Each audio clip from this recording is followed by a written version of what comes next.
Alright, so I'm going to talk about how to keyframe in Final Cut Pro. I'm going to start with how to keyframe logos in Final Cut Pro, how to make them go from one part of the screen to another part of the screen. I'm going to also talk about how to keyframe effects in Final Cut Pro. Let's say you want the effect to come in at 50% intensity and then finish at 100% intensity versus coming in at 100% right off the bat. I'm also talk about an effect called the Ken Burns effect in Final Cut Pro. If you're shooting 4K video and you don't have a dolly, this effect can be a lifesaver sometimes. So let's get started. You got all your footage imported. You have your project made. You have your footage lined up on your timeline. Now you can start working. So obviously here's my footage down here. Here's my logo. And obviously the logo is way too big. It's blocking the entire screen. So the first thing I'm going to do is click the transform icon and shrink the image down to where the size that I want it to. Okay, so this looks like a good size. So now it's time to start keyframing.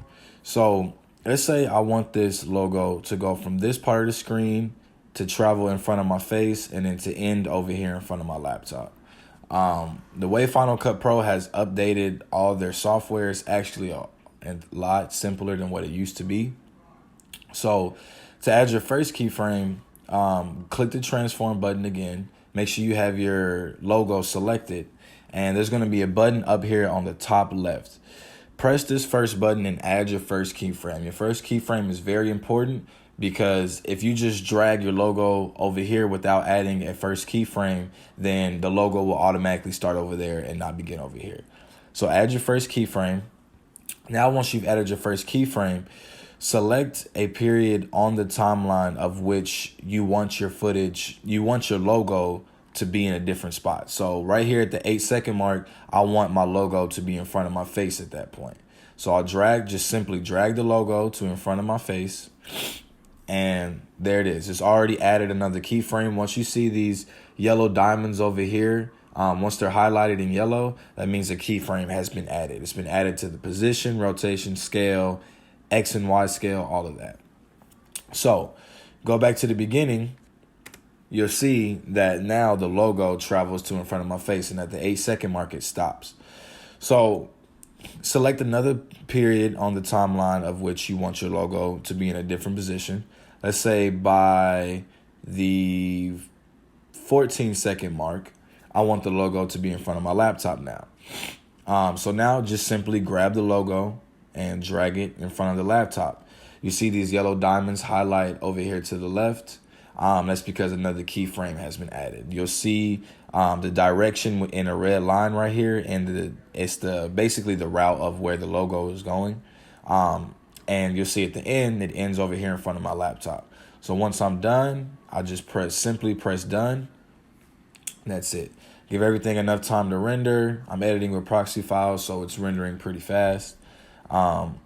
And go to the beginning of the clip, press play. And you can see the logo travels in front of my face at the 8-second mark, and then it slowly starts to move. And by the 14-second mark, it's down in front of my laptop. You can speed up how fast the logo travels just by simply choosing a shorter time frame. So let's say I would have chose the second keyframe to begin here at 6 seconds instead of 8, then the logo will travel faster. All right, so let's say you're happy with your logo, and now you want to add an effect onto part of the clip. So select the part of the clip that you want to add an effect on. I'm gonna press B for blade. If you don't cut the clip, it'll add the effect to the entire clip.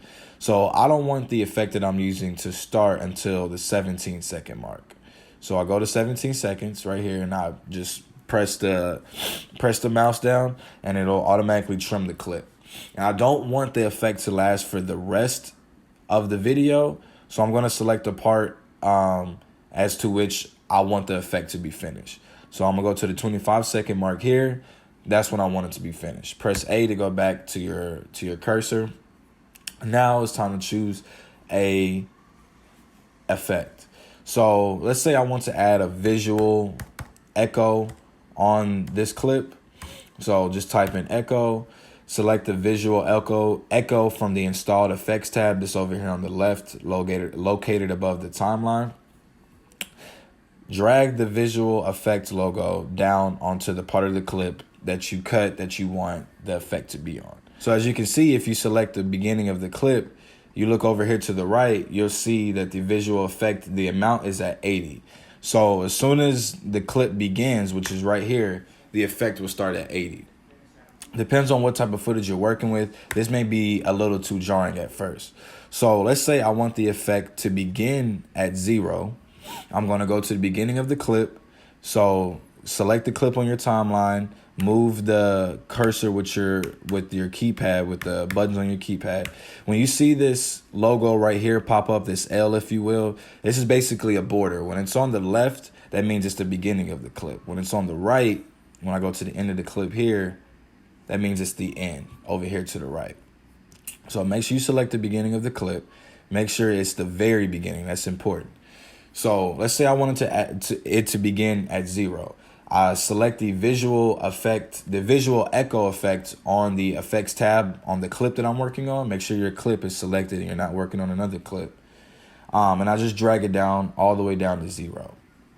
Then from there, make sure you add a keyframe, because if you don't add a keyframe, the computer will think you want the effect to be at 0 for the entire clip. So press this diamond that will highlight yellow once there is a keyframe. And since it's highlighted yellow now, that means there's a keyframe. So it's at 0. Let's say by 20 seconds, I want the effect to be at 100%. Simply go to the visual echo on the effects tab. Make sure you have your clip selected. It is selected, and drag it all the way to 100. Now it's at 100. If you go back to the beginning, press play. Make sure you let your computer render. My computer is a very strong computer. I'm working with proxies. That's the reason it's able to work smoothly. But go ahead, press play, and you can see how it slowly it goes from 0 to 100. The intensity goes from 0 to 100. So let's say after 20 seconds, by the end of the clip, I want the effect to be back at 0 for when the next clip begins. It's not too jarring and it's not too big of a difference in the footage. So select the end of the clip, which is here. I can tell that I'm on the end of the clip. Go back to the effects tab on the clip that you selected and drag it all the way back down to 0. As you can see, Final Cut Pro automatically adds a keyframe now, which is amazing. You used to have to do it manually. And now it's back at 0. So I'm going to go ahead and select this. Go ahead and let it render because it's running pretty slowly. All right, so once that's rendered, you can go back to the beginning of your clip, press the space bar for play, and you can see the effect goes from 0 to 100% intensity back down to 0 very subtly by the end of the clip. So now let's say you have some type of clip that you shot in 4K that has a lot of room for you to zoom in on. And you didn't have a dolly on set, but you want to get that dolly effect as if you're zooming into the footage slowly. Final Cut Pro has a feature for that. It's called the Ken Burns effect. So to add the Ken Burns effect, once again, select the clip. Since I've cut this part of the clip and isolated it, now the end of the clip is considered its own clip now. I won't have to worry about adding an effect over here and it applying to the rest of the timeline. It's only going to apply to what's selected right here. So click this icon on the left of the viewfinder and click crop. Once you select crop, down here at the bottom, there will be 3 options. There will be an option for trim, which trims the frame. There will be an option for cropping it, and there will be an option for Ken Burns effect.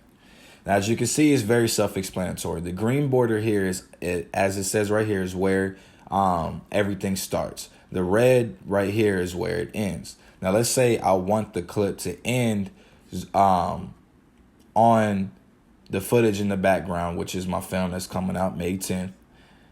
Say I want it to end right here. I simply crop it to where I want it to end, position it to where I want it to end. And once you're happy with it, you just press done to the right over here. Give it time to render. So once it's done rendering, select the clip again, press the space bar for play. And you can see slowly, as if it is a dolly effect, the footage zooms in to where I selected. Very simple, very effective. And with all the new updates to Final Cut Pro, it's just a breeze now.